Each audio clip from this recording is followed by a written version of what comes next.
বন্ধুরা দেখো, অক্ষয় তৃতীয়ার দিন আমি চলে এসেছি কাস্তাপাড়া সোনার দোকানে অক্ষয় তৃতীয়া করতে।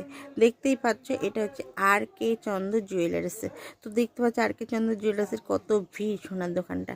সোনার দোকানে ভিড় দেখে চলো ভাবলাম এখানে দাঁড়িয়ে থাকলে হবে না, সাইড দিয়ে যাই গিয়ে হালখাতা করে নিই। তো দেখো আমার হালখাতাও হয়ে গেল।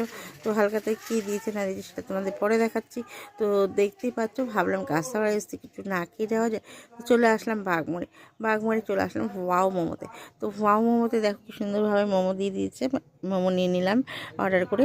তো চলো মোমো খেয়ে দেখলাম যে কেমন হয়েছে মোমোটা। সত্যি অসাধারণ মোমোটা হয়েছে। তো মোমোটা তোমরা যদি কেউ খেতে চাও তো বাগমারে এসে ওয়াও মোমোতে এসে অবশ্যই ট্রাই করতে পারো। চলো মোমো খাওয়া হয়ে গেল, চলো আমরা এখন বাড়ির উদ্দেশ্যে রওনা দেবো, কেননা অনেক রাত হয়ে গেছে। এমনিতেই হালখাতার ওখানে অনেক দেরি হয়ে গেছে। তো চলো আমরা এখন বাড়ি চলে গেলাম। তো আমার ভিডিওগুলো দেখিয়ে দিলাম, যদি ভালো লাগে আমার চ্যানেলটি সাবস্ক্রাইব করো, ফলো করে পাশে থেকো। বাই ফ্রেন্ডস, এইখানে এই পর্যন্তই।